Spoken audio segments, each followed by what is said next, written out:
Hey, welcome. So today we're going to dive into a guide for, well, a happier approach to meditation. If you've ever felt like meditation should feel good, but in reality it feels more like a chore, then you are in the right place. This one's for you. Okay, let's get into it.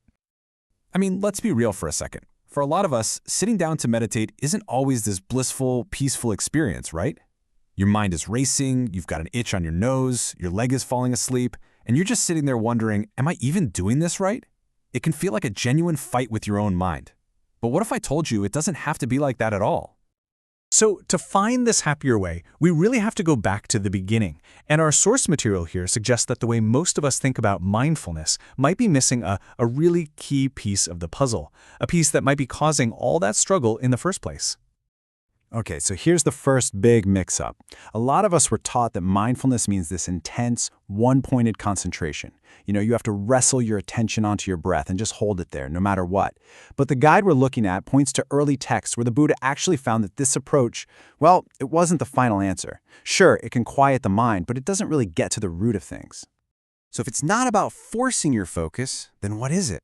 Well, it's actually much simpler. It's just this: remembering to observe how your attention naturally moves around. You're not judging the thoughts, you're not trying to stop them, you're just watching your mind do its thing. And that little shift, oh man, it changes everything. It turns a battle into a gentle, curious observation. All right, that sounds great in theory, right? Gentle observation, but how do you actually do it? Well, the answer, and this is a big one, starts not with the breath, but with a feeling called metta, or loving kindness. So, instead of being some dry, intellectual exercise, this meditation kicks off with a feeling. It's supposed to be pleasant, happy, and warm.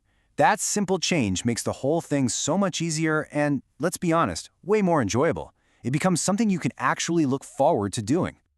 So how do you get this feeling going? Well, you might be surprised at how simple it is. You don't force it. The guide suggests just calling up a memory of a time you were genuinely happy. Or, if that's tricky, picture something that just naturally makes you smile. Like holding a puppy or seeing a smiling baby. The whole point is just to find that sincere, warm, glowing feeling in your chest. This quote from the guide just says it all, doesn't it? This is not about stern, rigid discipline. It's about giving yourself a break, like a mini vacation from all the stress, and just allowing yourself to feel good. It's literally permission to be happy, right here and right now. And a huge part of this is the actual physical act of smiling. It's kind of crazy, but when you turn the corners of your mouth up, your brain tends to follow. So you put a gentle smile on your lips, you try to feel it in your eyes, and you let that feeling just radiate.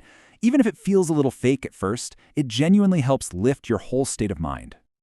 Okay, so this all sounds lovely. You're smiling, you're feeling good, but we all know what happens next, right? No matter how happy you are, your mind is eventually going to wander off. So what do you do then? And this is maybe the biggest mind flip of the whole practice. In this approach, a distraction is not a failure. It's not an enemy, it's an opportunity. Why? Because every single time your mind gets pulled away by something, it's showing you exactly where you have some tension or craving. It's like a little signpost pointing to whatever you're attached to. And these distractions, they usually show up in one of 5 classic forms, what the early texts called the hindrances. Just think of them as the 5 usual suspects that are guaranteed to crash the party. Wanting something, not wanting something else, feeling sleepy and dull, feeling super antsy, or just doubting this whole process.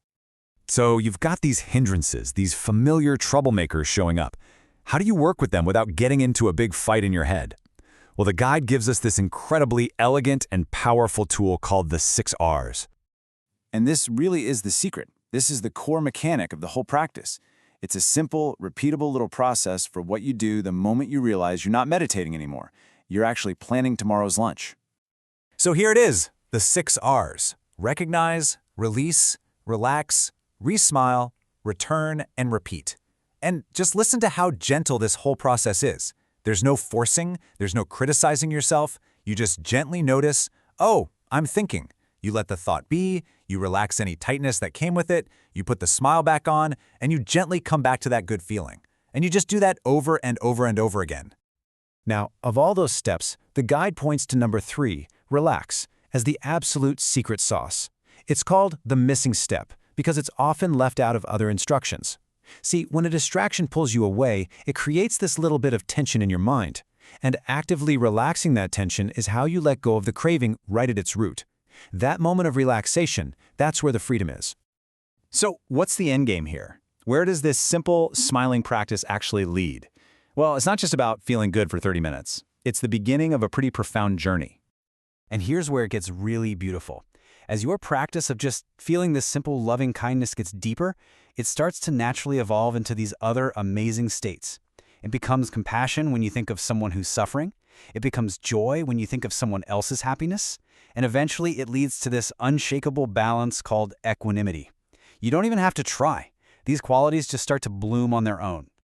And all of this leads to the ultimate goal, a word you've probably heard, nibbana. Our source just demystifies this concept so perfectly. The word literally translates from the ancient language Pali as no fire. And what's the fire? It's the burning feeling of craving of all those hindrances. Every single time you use the 6 R's to relax and let go of a thought, you're putting out a tiny piece of that fire. And this all circles back to this incredible memory the Buddha had. He remembered being just a young boy, sitting under a tree, feeling naturally happy and peaceful, when he just effortlessly slipped into a deep state of meditation. And he realized right then that this happy, tranquil feeling wasn't a distraction from the path. It was the path. That true peace isn't found in struggle, it's found in ease. And that's really the powerful idea this guide leaves us with. It's a question that kind of flips everything we thought we knew on its head. What if the path to real, lasting peace isn't about gritting your teeth and trying harder, but about gently and even happily learning to let go?